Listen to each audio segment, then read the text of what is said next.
Yes, I'm one of the people that likes this movie. Shut up.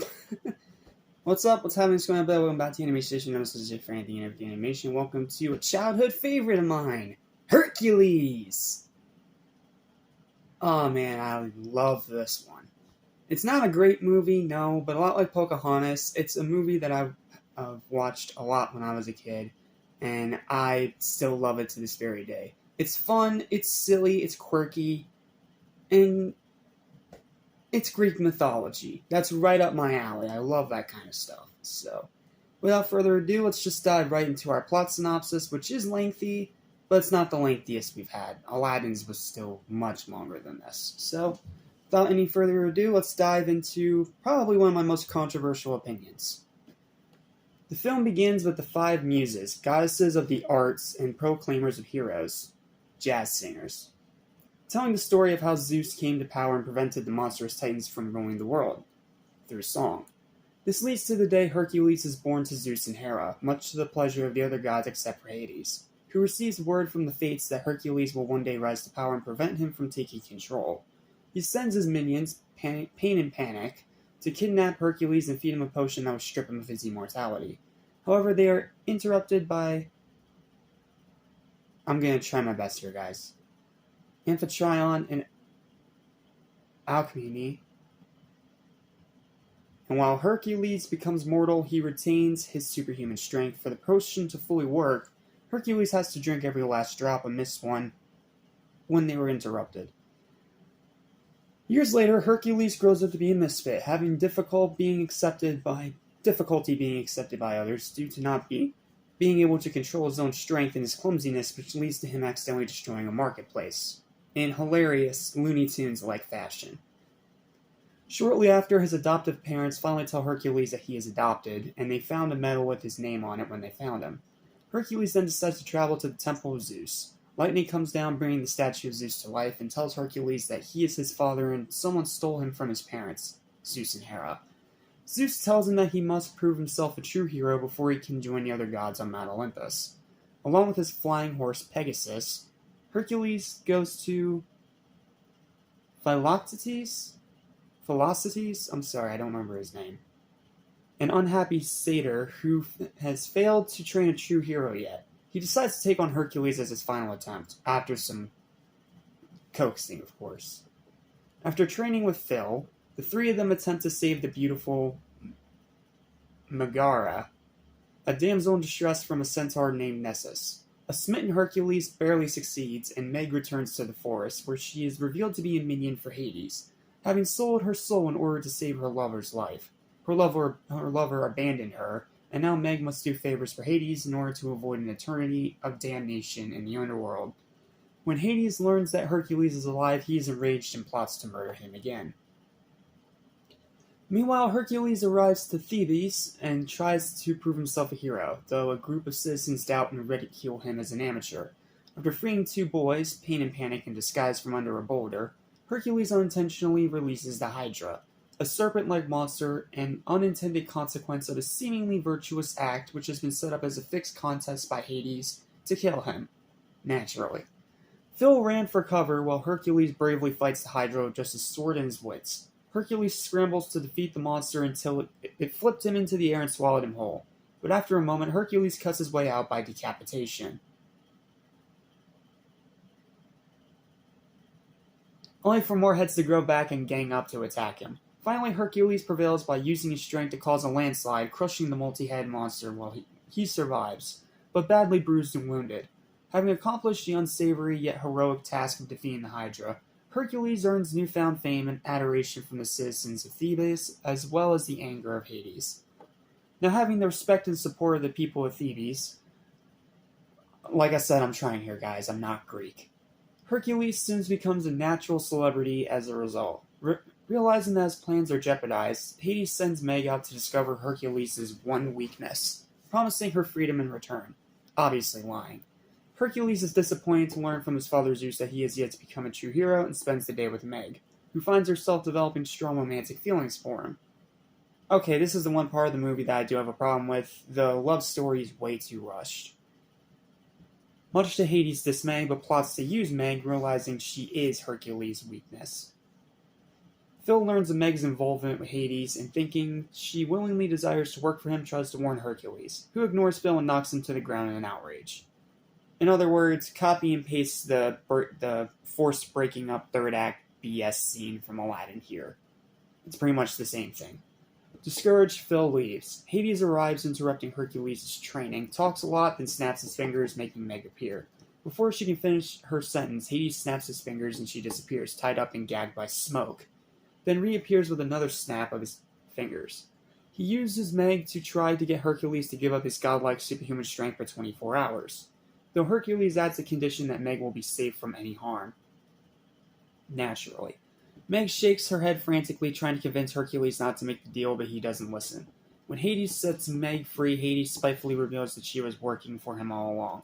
Deeply heartbroken and crushed, and now realizing Phil has been telling him the truth, but he didn't believe him, the now weakened Hercules loses the will to fight the Cyclops that Hades unleashed upon him when he frees the Titans from Tartarus. Meg finds and unties Pegasus and battles her fear of heights to find Phil, persuading him to come back and help Hercules regain his confidence.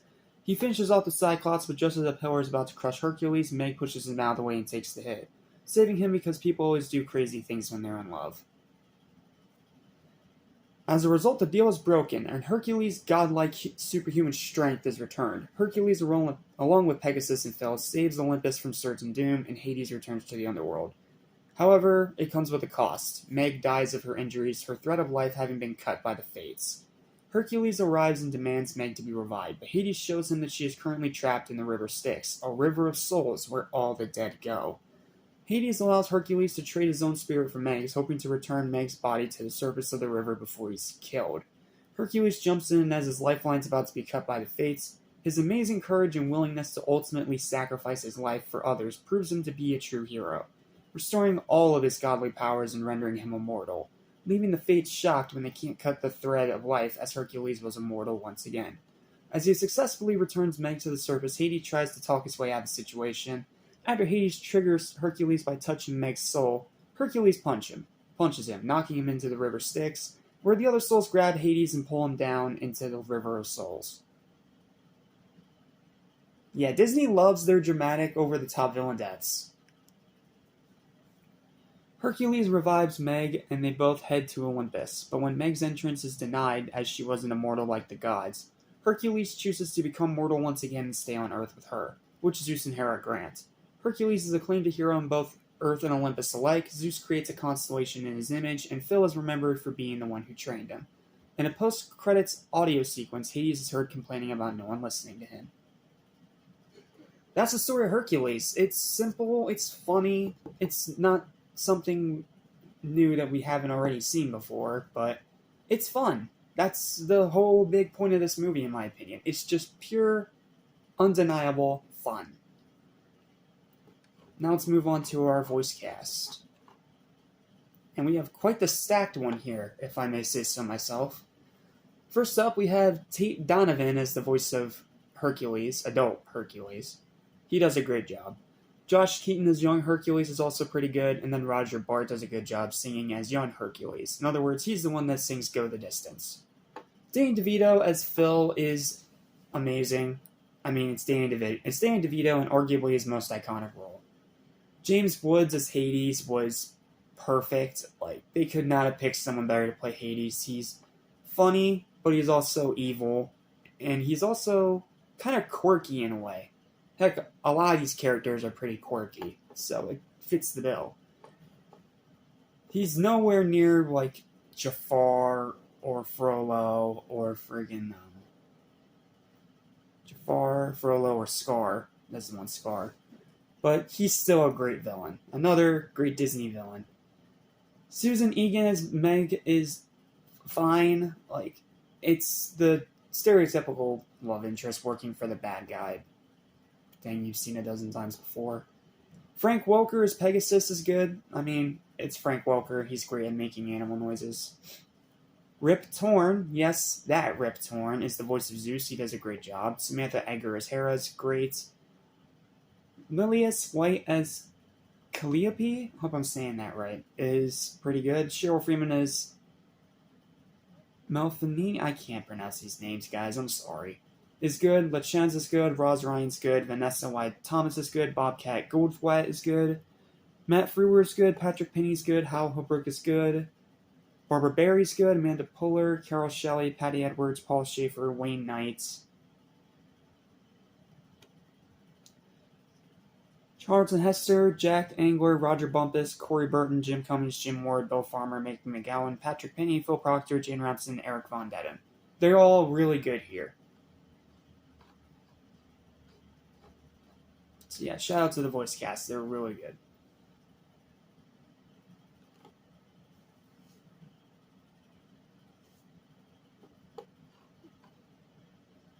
So then we move on to the songs. I think the only real big one is I Can Go the Distance, and of course the intro song that has that jazz center feel to it. That's also kind of replayed the same way during the montage of him being a hero, but I mean, that part's fine. Go the Distance is the standout track of this movie, without a doubt. It's classic, orchestral Disney, and it's really good. And like I said, the singing voice form does a great job.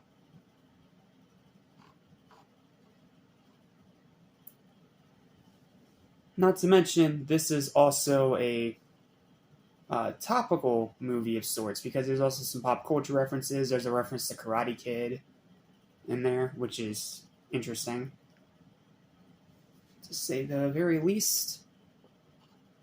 And I think that's about it. So, that's the music. It's a lot shorter this time because there's not as much variety in it as usual.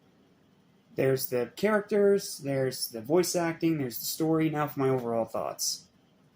Yeah, I love this one. It's not a great movie. I can honestly 100% not at all argue with that. It's not a great movie, but a lot like Pocahontas, it just has this charm to it that really makes it a lot of fun to watch. Not to mention, I love the music, I love the characters, and being someone who loves Greek mythology, I respect Disney a lot for actually being pretty faithful to the original mythology, while obviously making some adjustments to make it more kid-friendly. So, yeah, this is one of my shorter reviews, probably one of the shortest reviews I'm going to do in this entire marathon, and honestly, it's because this movie's what you see is what you get. You get a fun little Greek mythology adventure with some great voice acting, beautiful animation, really fun but simple storytelling, a fun villain, and a lot of great moments. So, sorry, hiccups. So, yeah, it's not a great movie. It does have some pacing problems as per usual, and it doesn't have as many memorable songs. Like I said, Go the Distance is the real big standout track, and it's so early on in the movie. But it's still just so much fun that I cannot bring myself to hate it. I can understand that some people don't like it because it's not really their kind of style, and I understand that. Me personally, though, I really love this one. It may not be a great movie, but it's one I rewatch a lot and have lots of really good, sentimental, nostalgic childhood memories with. It's been one of my favorites. It'll probably always be one of my favorites, and I will never, ever get sick of watching it. And because of that, I am going to gladly give Disney's Hercules a final verdict of a strong, solid 7 out of 10. If you have not seen this one for whatever reason, check it out for yourself. And if you end up not liking it, that's okay. We're all allowed to have our own opinions and our own tastes. In my opinion, this is a really fun, quirky, sharp, self-aware, funny, and just all-around very enjoyable movie, based off one of my personal favorite mythologies to study. I really like Greek mythology. So, yeah. That's it. Thank you guys so much for watching. Please don't forget to like, share, and subscribe where I put my binder.